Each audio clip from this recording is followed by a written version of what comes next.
welcome to the Jayda InStitches show. I have been looking forward to making this video for a year. Let me tell you why.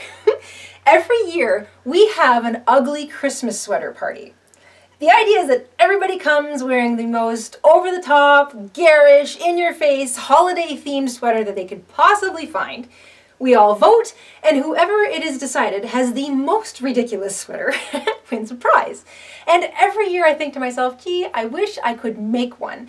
But crocheting or knitting one of these really complicated, intricately designed sweaters from scratch just seems like kind of a giant project to only bring out once or twice a year. So last year, I got thinking, there has to be an easier way to make a ridiculous, over-the-top, crazy, ugly Christmas sweater that doesn't require all crochet or all knit right from scratch. And this is what I came up with. So, before I show you the sweater, the first crochet part of this project, or this whole tutorial, is going to be this. So today, we're going to crochet this Christmas tree applique. It's huge. Absolutely massive. Way bigger than most of the appliques we do on this show. Why? Because it's going to be the focal point of our ugly Christmas sweater. And I don't want to just use this applique. I also am going to use some of the gigantic snowflakes that we've made here on the show, and 1, 2, maybe 10 of these cute little stars. I'll put the links for these in the description box down below, but today we're going to make the tree. Then, once we've made our Christmas tree, we're going to need a sweater. You can use any sweater you want. Got an old sweater you don't want anymore? Maybe you hit up the thrift store, grabbed one, you've got a hand-me-up, a hand-me-down, steal one of your brother's. What you want is a sweater. It can be any color, any style. It can already be decorated. It doesn't matter. You just want a real sweater. And when I say real, I mean it has to be knit fabric. So not a sweatshirt, a sweater. Somebody either hand knit it or it was machine knit. So you want a sweater. Then, if you're a crafter like me, you probably collect craft supplies.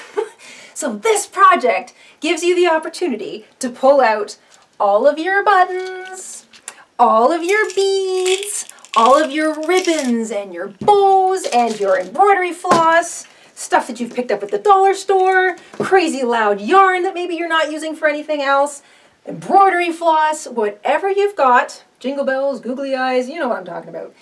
Pull it all out of your stash, spread it all over your desk, because you are going to absolutely cover your sweater with as much tchotchke as you can get your hands on. So this is a way fun project to do with your kids, with your friends, or with anybody else that you think might also enjoy making a crazy, ugly Christmas sweater along with you.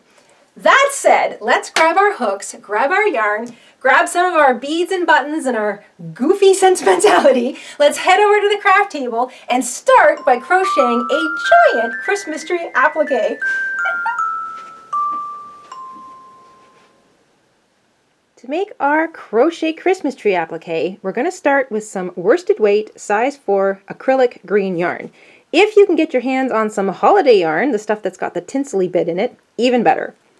You're going to want a little bit of brown, same sized yarn for the stem, a yarn needle, a pair of scissors, and I'm using a 5.5 millimeter hook, or an I9, to make the tree. Then decorating it. I've got some random beads, buttons, even a jingle bell, and you're going to want a needle and thread to sew those on. You can also put down some ribbon, maybe some embroidery floss, and I'm going to put a little star at the top of my tree. This is another applique we've done, and I'll put the links for that in the description box down below.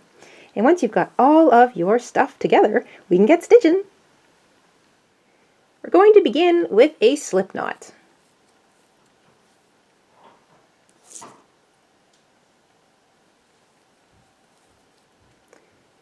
Then we're going to chain 3. We're going to skip that first chain from the hook, find the second one, and half double crochet into it.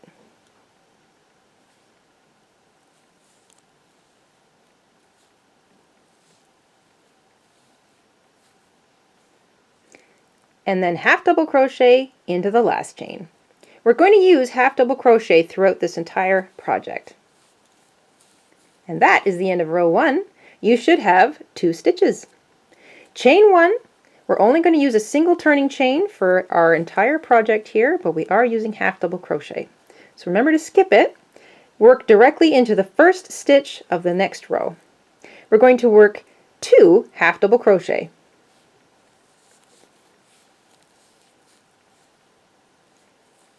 And we're going to work 2 half double crochet in the last stitch. So this was only a 2-stitch row, but we're going to work 2 half double crochet in each stitch, and this is technically an increase row.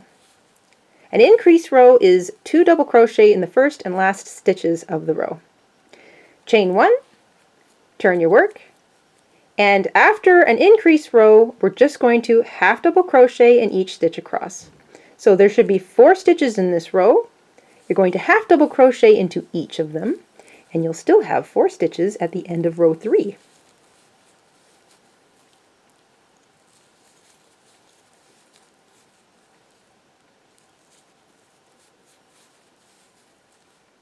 Chain 1, turn your work, row 4, and every even row, so rows 4, 6, 8, 10, etc., are all increase rows.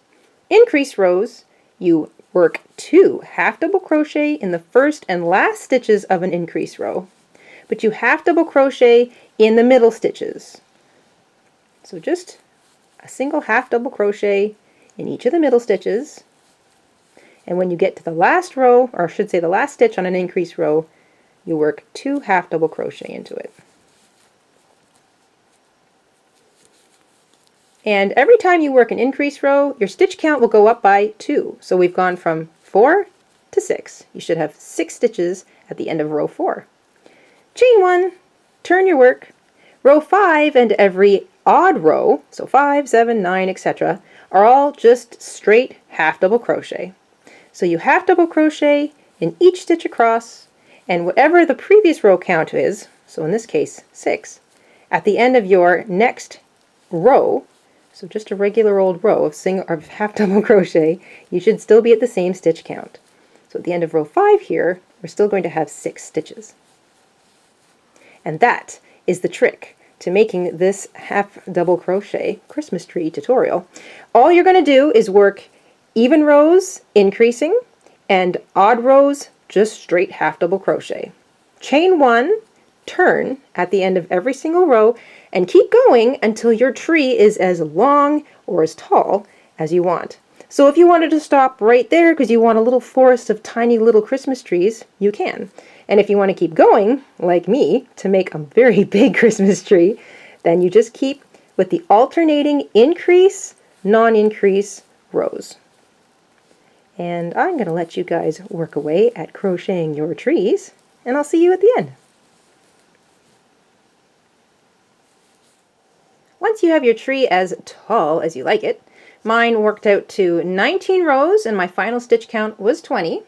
You can give it a measure if you like, and just to see sort of how tall it is from top to bottom. Mine works out to be 8 inches tall. That's good enough for me. Snip your yarn, fasten off, grab your yarn needle, and you can weave in your short tails. And once you've got those woven in, we can move on to the stem.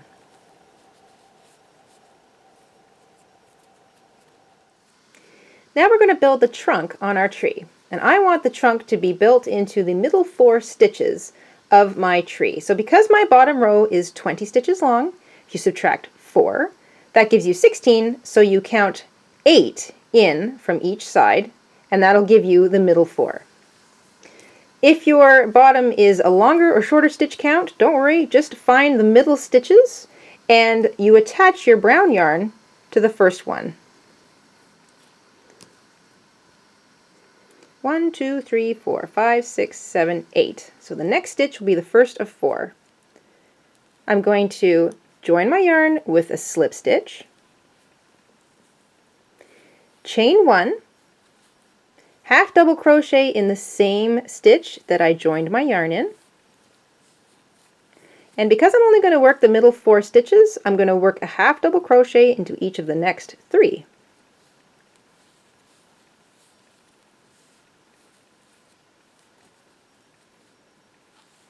Now if your tree is bigger or smaller, you want to work the middle stitches, but this is another nice thing you can do. You can sort of work the first, what you think is the base of your trunk, lay it down, and decide, does that look wide enough for me? Maybe do I want it wider, in which case you can start a single stitch further back.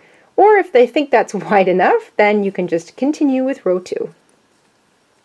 Chain 1, turn your work, and half double crochet all the way back. So I have 4 stitches. I'm still going to have 4 stitches at the end of my second trunk row.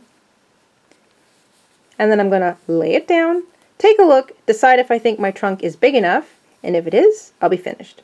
If I want more trunk, I'll do another row. So that's the end of row 2.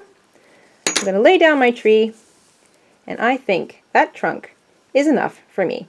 So I'm going to snip my yarn and fasten off.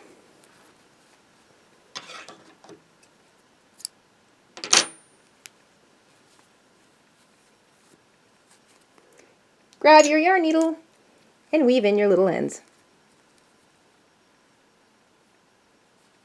Next thing we're going to do is add a little bit of a garland to our tree. So you can use some different colored yarn for this, some embroidery floss, or even ribbon, and you can add it the same way. So you thread up your length of whatever you're using, embroidery floss, ribbon, yarn. We're going to start at the top.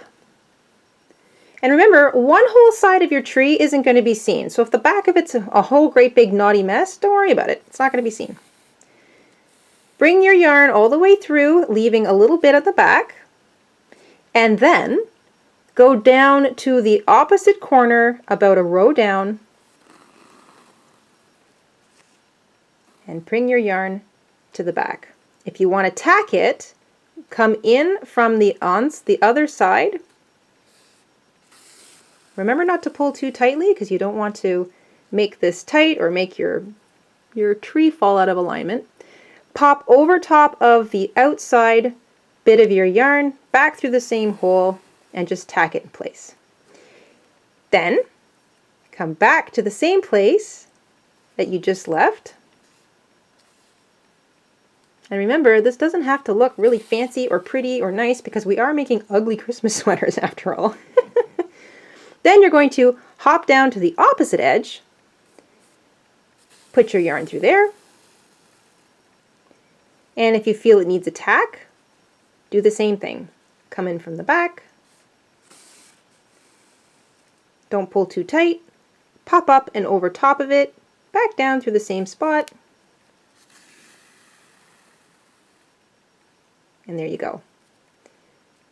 Back out through the corner,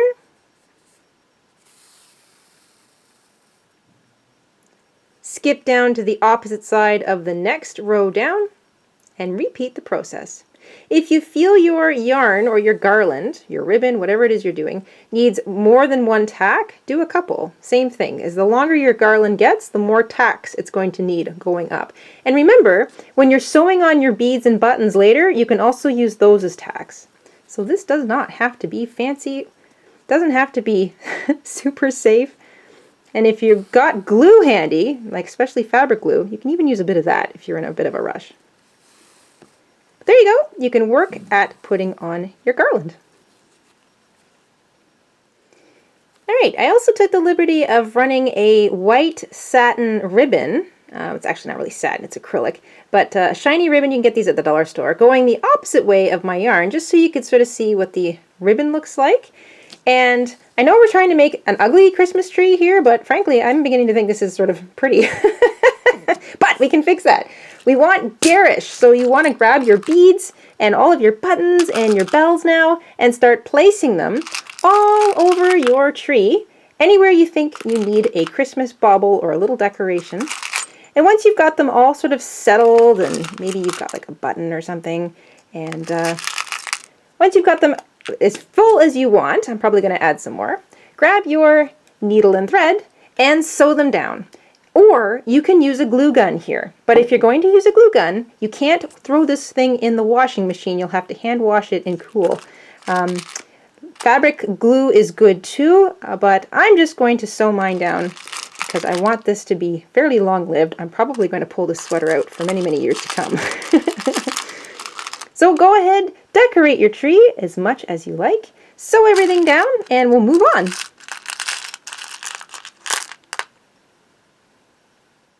And here is my tree. So I've got 2 different garlands, I've sewed down some beads and buttons, and it all looks pretty nifty from the front. That's what the back looks like. So don't worry about the back looking tidy or neat. It can be as knotted up and as complicated looking as possible, because this is going to go down on your sweater and no one is going to see the back of it. So now we get to decorate the sweater. First thing we're going to do is take our sweater, lay it out so that it's face up, and you're looking at the majority of the middle front spot. Then we're going to pin on our largest applique.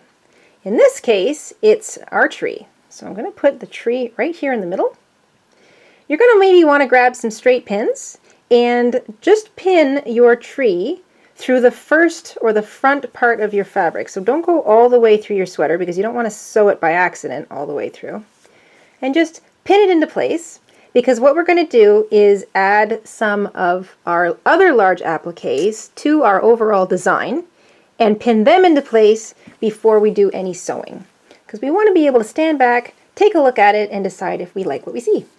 I'm going to add my little star at the top, because I like the idea of putting a pretty little yellow star on top of my tree. And then I've got 3 giant snowflakes, and I'm going to make it look like it's sort of snowing. So I might add these like this. Maybe I'll change up the shape and the space.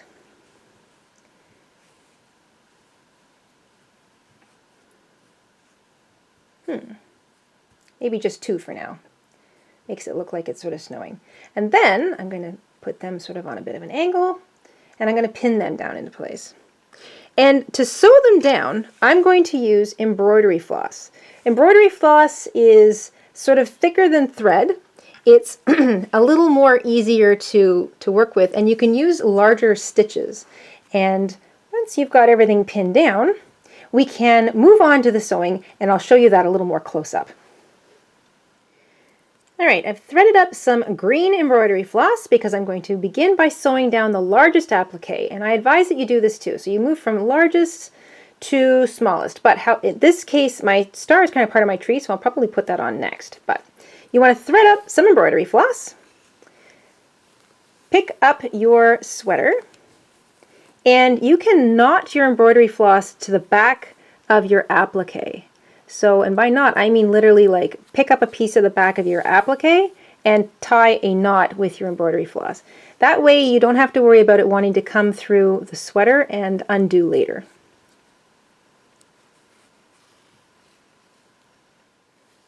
Once you've anchored your embroidery floss or your thread to the back of your tree, you're going to bring your yarn or your thread, your embroidery floss, through to the front, so come through your tree. And then, making sure that you only sew through the one side, you're going to go right through the sweater, right through to the back of your sweater, and you're going to work your way down the entire, or around the entire outside of your tree. So come back out through the edge, see the edge there? And then right back down through the sweater. It doesn't matter what it looks like on the back of your sweater. See, you're going to see stitches. You want to keep your stitches loose, so not too tight, not too loose, but you don't want to make them tight because then it'll pull your whole sweater out of alignment. So just move down a little bit to the edge of your tree. There we go. And then skip over the edge, right through the whole sweater. There. And you see how I'm not making my stitches very tight and they're kind of long? That's okay, because this tree, in fact all of your applique, don't need to have tiny little stitches. They just need to have stitches that are maybe no longer than a few millimeters, looping in and out, in and out, and out, all the way around your entire thing. But keep it loose because you want it to have as much movement as the rest of your sweater does. So go ahead and carefully work your stitching all the way around your applique. Remember to lay it out every once in a while and make sure that your pins haven't shift it on you, and because you don't want to sew it on crooked or anything. So lay it out flat every once in a while, make sure it's still in the right place, and then pick up your needle and continue sewing. After you've got your first thing sewn down entirely, make sure you remove all of the pins. That should be kind of obvious, but you don't want to get carried away and forget some, because the last thing you want to do is throw on your Christmas sweater and forget to take out a pin, because that smarts. So make sure you've got all of your pins out before you move on. Then you want to just reassess. Make sure that where you've pinned things down before, they're still in the right spot. So for example, I need to move my star down. Let me just pull this down so you can see what I'm doing. I need to move my star down a little bit so that it's sitting directly on top of my tree. So I'm going to repin that, and then I'm going to grab some yellow embroidery floss and sew down my star. Once that's done, I'm going to reassess my 2 snowflakes, sew them down, and then I'm just going to start sticking bling on. All right, I've got my large applique sewn down, and just to give you an idea of the sort of the size of the stitches, I used a slightly brighter yellow stitch, or slightly brighter yellow embroidery floss, and you can see how far apart I've made my stitches. So I didn't have to stitch too many little stitches to make sure that it was on nice and securely, and also that it's going to move a little bit with the rest of my sweater. You still want that flexibility. So make sure your stitches aren't too far apart, but not too close together either. Once you've got your major applique sewn down, you can start to add more bling. So I've got sort of some little sew-on shiny decals. I'm going to put one each in the middle of my snowflakes. I've got a jingle bell, and I'm going to put that up on the top of my star. And I think I'm going to take some of my pretty shiny ribbon, and I'm going to weave it through some of the white stripes around my sweater. And that is going to be the beginning of my DIY ugly Christmas sweater. Ta-da!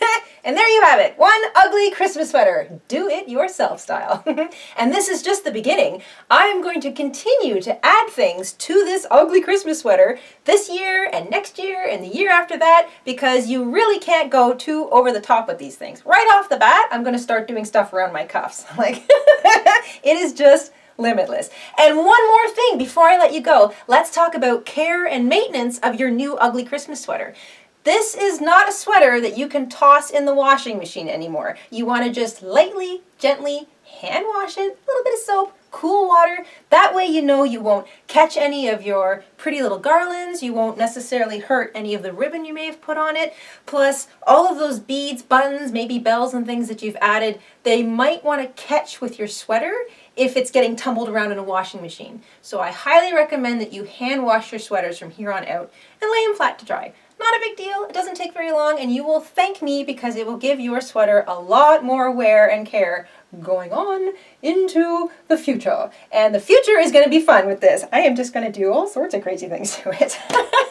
Anyway, that's it for this week, everybody. Thank you so much for tuning in and making a DIY ugly Christmas sweater with me. If you make one, I would love to see it. So make sure you add it to Pinterest or Instagram or Google+ and tag me in it so I can see your crazy Christmas sweaters too. And that is it for this week. We will see you again very soon on the Jayda InStitches show. Until then, stay safe, stay crafty, and have an awesome week. Bye!